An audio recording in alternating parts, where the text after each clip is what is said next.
নমস্কার, কেমন আছেন সবাই? আশা করি সবাই ভালো আছেন। আমিও খুব ভালো আছি। তো তনু স্টিচিং এমব্রয়ডারি ক্রিয়েশনে সবাইকে স্বাগত জানাই।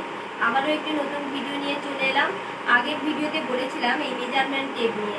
দেখতেই পাচ্ছেন একদিকে 1, 2, 3 করে ইঞ্চির মাপ দেওয়া আছে এবং অন্যদিকে সেন্টিমিটারের মাপ দেওয়া আছে। আজকে বলবো কোনো ড্রেস বানাতে গেলে ঠিক কী কী মাপ নেওয়ার প্রয়োজন বা কী কী মাপ নিব সেটা তো আমরা জানি না। যদিও প্রথমত সেন্টিমিটার এবং ইঞ্চির মাপটা জানা খুবই প্রয়োজন এবং মেজারমেন্ট টেপ বা এই ফিতে সম্পর্কে আমাদের জ্ঞান থাকা খুবই প্রয়োজন।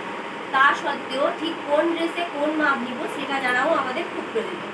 তবে তার আগে আমাদের শরীরকে 8 ভাগে ভাগ করা হয়েছে। এই প্রত্যেকটি ভাগকে 1 ইউনিট বা 1 হেড বলা হয়।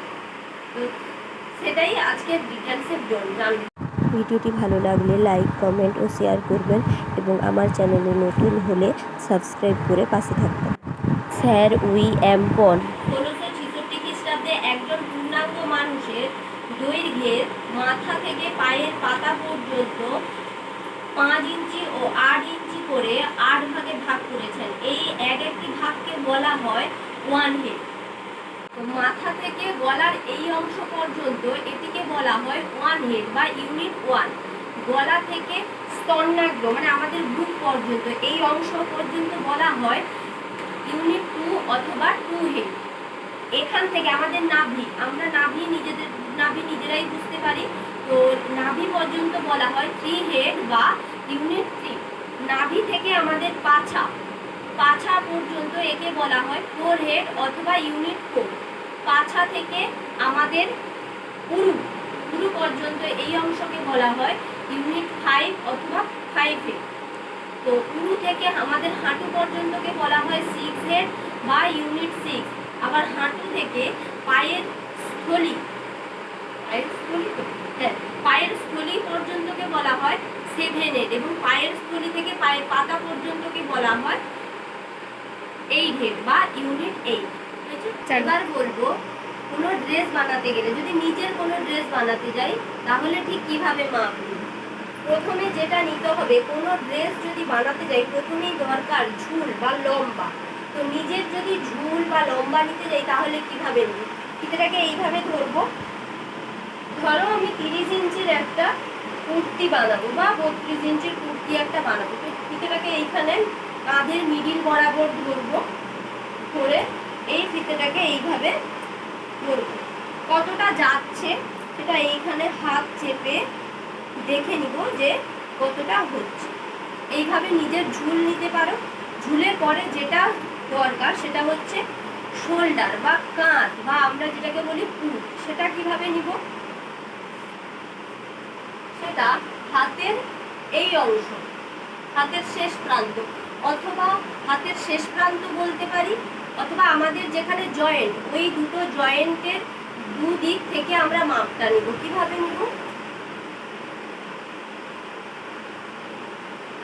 বুকের মাপটা ঠিক এইভাবে নিব।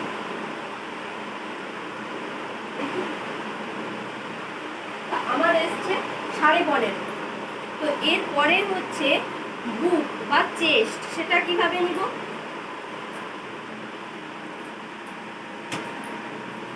এটাকে এভাবে ভালো করে একবার ঘষে নিয়ে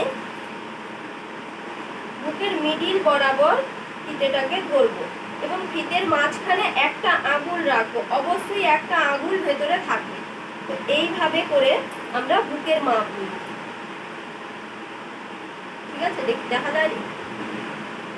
তারপরের মাপ হচ্ছে ওয়েস্ট বা কোমর।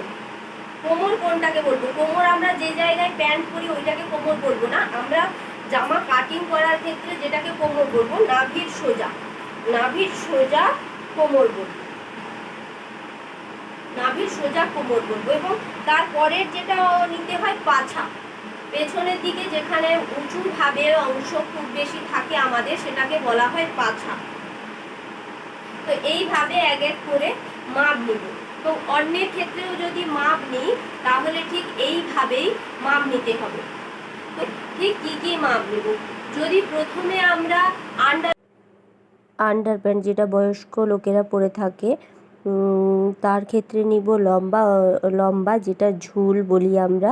ও পাছা। সাধারণ গোল কাট ছায়ার ক্ষেত্রে নিব ঝুল, কোমর ও ছকাট ছায়ার ক্ষেত্রেও সেম হবে ঝুল ও কোমর। হাফ প্যান্টের ক্ষেত্রে ঝুল, কোমর, পাছা, মোহরির মাপ নিতে হবে। মোহরি মানে পায়ের যতটা পর্যন্ত শেষ ঝুল থাকবে সেই জায়গায় মোহরির মাপ নিতে হবে। বেবি সেটে ঝুল ও পুট বা শোল্ডার, বুক, আর্মহোল ও ফ্রন্ট নেক এবং অর্থাৎ সামনের দিকের গলা ও পেছনের দিকের গলা। পাজামার ক্ষেত্রে নেব ঝুল, পাছা, মোহরি। সেমি প্যান্টের সালোয়ার প্যান্টের ক্ষেত্রেও সেম হবে। সেমি পাটিয়ালার ক্ষেত্রে ও ফুল পাটিয়ালার ক্ষেত্রে ক্রস এরিয়া থাকবে। এছাড়া পার্টি ফ্রকে থাকবে ঝুল, পুট, বুক। কামিজের ক্ষেত্রে থাকবে ঝুল, পুট, বুক, কোমর, পাছা ও আর্মহোল। প্যান্টের ক্ষেত্রে থাকবে ঝুল, কোমর, পাছা, মোহরি। নাইটির ক্ষেত্রে ঝুল, পুট, বুক। স্কার্টের ক্ষেত্রে ঝুল, পাছা ও কোমর। ব্লাউজের ক্ষেত্রেও সেম, ঝুল থাকবে, পুট, বুক, কোমর ও এছাড়া থাকবে বাস্ট পয়েন্ট এবং এপেক্স পয়েন্ট। এপেক্স পয়েন্ট কি, এটা যখন আমি ব্লাউজের কোনো ভিডিও দেব তখন তাতে বুঝিয়ে দিব, এবং হাতার ঝুল ও মোহরিটা দেখাইনি। তো যখন হাতা কাটিং করব বা হাতা কাটিংয়ের ভিডিও বানাবো তখন ঝুল ও মোহরি কোনটা সেটা